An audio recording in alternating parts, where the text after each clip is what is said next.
All right, joining us live from Portland, Oregon, am I right, is our EBC correspondent, Jess Barnuevo. Hello, Jess.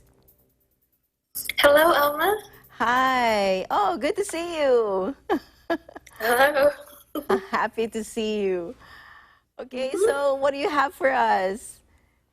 All right, so for the past 8 weeks, Yes. demonstrators have come out to protest police brutality and systemic racism, and more recently, the presence of federal officers.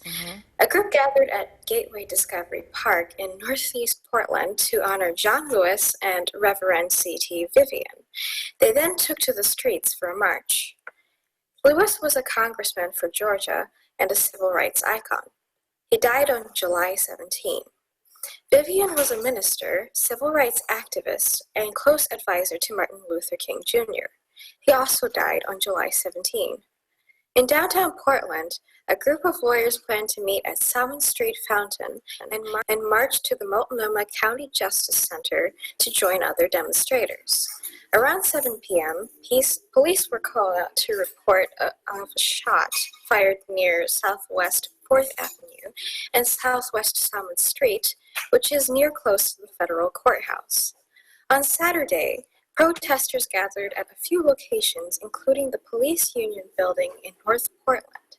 Others marched in Northeast Portland, and thousands gathered outside the federal courthouse and Justice Center. Around 1:20 a.m., police declared the scene downtown a riot and used munitions, including CS gas, to disperse the crowd. On Friday, the top federal prosecutor in Oregon lashed out against city and community leaders for not taking control of nightly protests in downtown Portland. In court papers, federal prosecutors have suggested the Margo Hatfield Federal Courthouse has sustained more than $50,000 in damage from graffiti, fires, and vandalism. The Oregon Health Authority, or OHA, announced 277 new coronavirus patients on Sunday, with 16,758 confirmed or presumptive cases statewide since the pandemic began. 3 more people have died of coronavirus in Oregon, health officials said, bringing the state's death toll to 289. The 3 most recent identified coronavirus deaths involved people with underlying health conditions.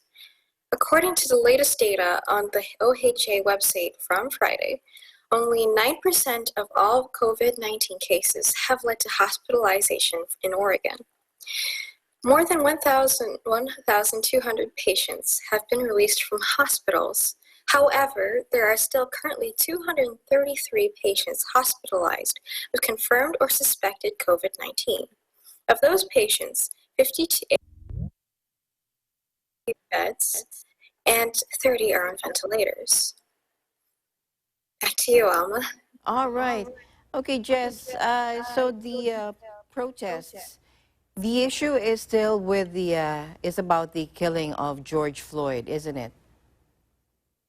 I believe, yes, it influenced and sparked all this movement. So there's a risk of exacerbating or increasing or might be a spike of coronavirus cases because of these protests, right? Yes. It does. Have you seen any of the protests outside? Have you been there? I haven't witnessed them as they are downtown, but I do remember a specific day I could look out my window and see a stream of people walking, in a crowd, like peacefully protesting. They were all walking in a stream. Yeah. So how has it been? Has it been mostly peaceful, or were there riots?